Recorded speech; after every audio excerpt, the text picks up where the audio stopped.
Whew, man, this honestly feels like Christmas morning. Yes, that is if I actually celebrated Christmas. Hey everyone, David Fisch here for Fisch to Go, where I do movie and TV show reviews, make lists and do essays, all of that fun stuff for you to take on the go. And today we're doing one of those fun videos where I show you all the Blu-rays I picked up during the Criterion Collection and Barnes & Noble biannual 50% off sale. So twice a year, Barnes & Noble sells DVDs and Blu-rays from the Criterion Collection at 50% off. And if you're a film nerd like me who loves great curated cinema and of course the world-renowned Criterion Collection, this is a great time to nab a few at a discount. Now I am in no way sponsored by Criterion or Barnes & Noble, though that would be nice. I just wanted to show you guys some of the discs I was able to pick up during the sale and show off some of the artwork and go into detail as to why I picked up these films in the first place, because there's always a story to be told. Now when I say picked up, I actually mean I ordered it online because it is still COVID-19 time.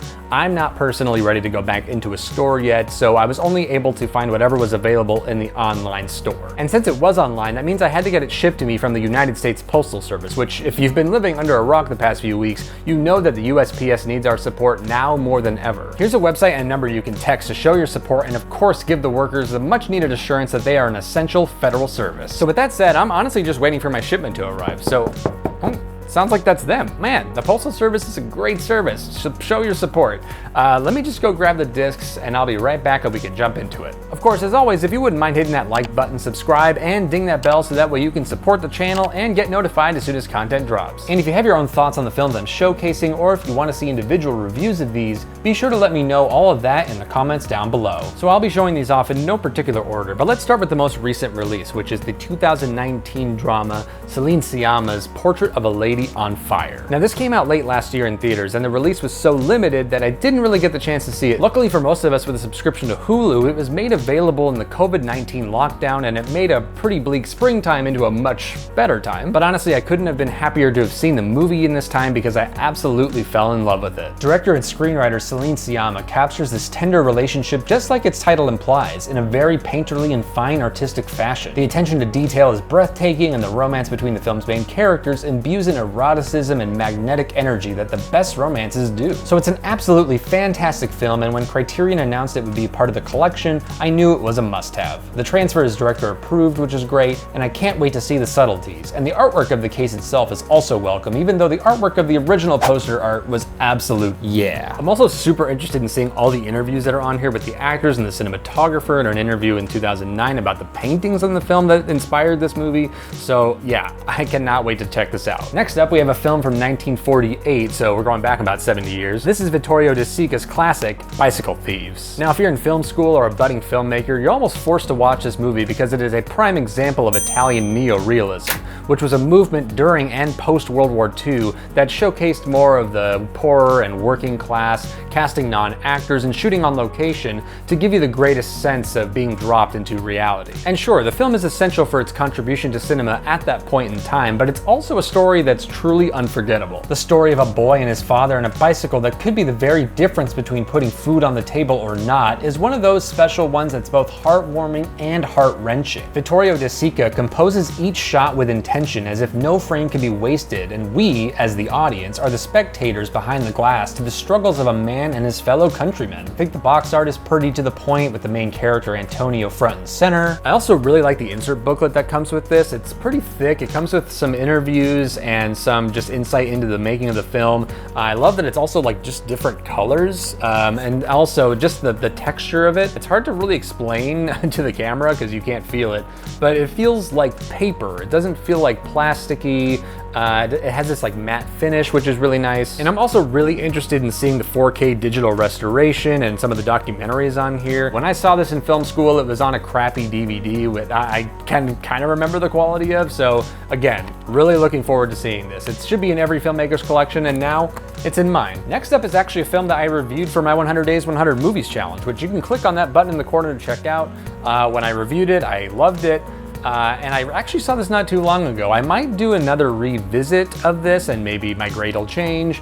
Highly doubt it. Yeah, this is 1969's Midnight Cowboy, the one and only film to win Best Picture at the Oscars that was rated X. This is a film that came right in the throes of the New Hollywood movement when cultural and social changes were happening rapidly, and the films reflected that. Not only in the stories they told, but also in the alternative camera movements and the atypical editing and the color grades that really added some subtext. Sure, Midnight Cowboy's themes and stories seem tame in comparison to what we see now, but it's still startling to consider how out there it was at the time of release, and a lot of the camera and post techniques employed by director John Schlesinger are still seen in movies today. So it's a great story topped with influential filmmaking, which makes it a must-see and have in my book. The artwork is reminiscent of the film's themes and features the iconic duo of Dustin Hoffman and Jon Voight. It's got a video essay and commentary, a short film made on location, a couple documentaries. This is a pretty packed disc, and honestly, I cannot wait to watch this again. This next film is a documentary, which I did not actually see before buying this. I'm doing research on a docu-series about the Olympic Games right now, so I thought this was very apropos to have in my collection. This is the 1965 documentary, Tokyo Olympiad. Now, as you might know, the 2020 Olympics got postponed to next year due to COVID-19, so getting the chance to see athletes in their prime in Tokyo, even if it's 1964 Olympics, is still something I'm very intrigued by. It's also supposedly hailed as one of the best documentaries of sport ever, so that's a little bit hype for me, but I'm excited to check it out. It's directed by Kon Achikawa over the course of the Olympiad and photographed by a ton of cameramen, and it just goes about capturing each of the events, sometimes pondering on the lives of the eventual winners. What's most interesting though is just the level of detail it maintains in beautifully seeking to present a time and place and a sense of pride for the games. I just love the artwork for this case with the runners against the Tokyo sun, and it's nice to see the International Olympic Committee's official seal of approval. Just seeing on the box too that it has a 4K digital restoration makes me really happy, so when I get the 3 hours to watch this thing, and I do because I'm inside and indoors all day, I'm excited to check this out. Next up, I'm gonna bunch as two movies because they're both from the same director, one of my favorite directors, David Lynch. This is 1986's Blue Velvet, and this is 2001's Mulholland Drive. Considering he already has an extended and great filmography, for my money, these are his best movies. I think these are when the director was most in his element. Each film exists as sort of fever dreams in which Lynch has crafted psycho mystery thrillers without a clear direction, and they are so immensely stylized in a slow burn manner that the imagery is intoxicating. And though the stories might be easy to dismiss because of the many misdirects and the inability to identifying a purpose, Lynch instead paints pictures of worlds and people unseen in the everyday, that it's not so much about what the point of all of this is, but that he's looking to us, the audience, to continually find answers and unlock the ever-evolving mysteries, much like a dream in which we can't wake up from or make sense of. I really love what Criterion did with these digipack cases, where the discs are housed in a box with artwork that mimic the imagery or title designs of the films. They also come with their own books with essays and information about the transfers, which are also director approved. I have not seen these movies in a while. Man, I might actually just make these the first films I see out of this set. I am much excited. Okay, I've got two left here. Let's go with this one. This, when I saw this movie, I fell in love with it too. Man, this is 1946's A Matter of Life and Death by Michael Powell and Emmerich Pressburger. The two directors churned out a lot of movies in their time, like The Life and Death of Colonel Blimp, The Red Shoes, Black Narcissus, to name a few. And almost like someone like Christopher Nolan does today, the duo made really forward-thinking, technologically challenging films that are a marvel to witness today. And with A Matter of Life and Death, they managed to craft a vivid fantasy romance surrounded by the tortures of war that had ensued barely a year earlier. But the film isn't anything dreary, even with a character and themes that embody death. Rather, it's whimsical and heartwarming, made even more effective with optical effects and then new post-production effects that tap into suspending our disbelief. So I think the story is great and the technical aspects are something you need to see to believe. I'm excited to see the newly remastered transfer. I also love the artwork and typography chosen for the case. There's also a new interview with editor Thelma Schoonmaker, who didn't edit this film, but she edited The Irishman and a ton of Martin Scorsese's movies.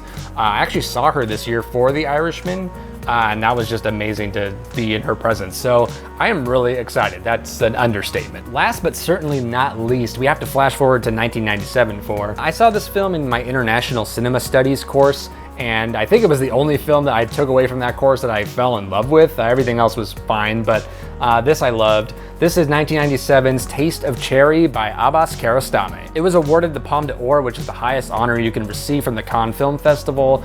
Really exposed Iranian cinema during the time, and I think it's easy to see why. It's a very meditative film which sees us following a character and essentially never leaving his side as we drive around hearing lamentations on life as he chooses whether or not to end his. And I think the simplicity of the narrative and the inward focus of character gives the story a certain depth and humanity that in a way isn't all that different from the films of Italian neorealism I mentioned earlier. I was also moved by Kiarostame's direction in allowing the viewer into this man's potentially final moments with a varying degree of close-ups and wide shots to showcase the scope of life itself. I thoroughly enjoyed this film and I was on an Iranian cinema binge for some time after that, so I'm happy this is in the Criterion Collection. Apparently there's a brand new transfer, which is great for me because I remember seeing it on a really old DVD, which was then projected on a really old projector in a classroom setting, so I think I'll finally appreciate it more this time around. So that about wraps it up for this list of films that I picked up during this sale. Since this is a biannual sale, it's very likely I'll probably do another one of these videos in the future, and I may just do an update on when I add movies to the Criterion Collection in general. Thank you so much for watching, and I really hope you seek these films out. If you subscribe to the Criterion channel, a lot of these movies are actually available to stream, so I'll be sure to list those down below in the description box. Of course, if you've seen these films before, I would love to know what you thought about them, and as always, I need more of your movie and TV show recommendations, so be sure to leave all of that in the comments down below. If you enjoyed this video, I would appreciate a huge thumbs up, subscribe, and be sure to ding that bell so that way you are notified as soon as content drops. Thanks again, and until next time, I'm David Fisch for Fisch to Go.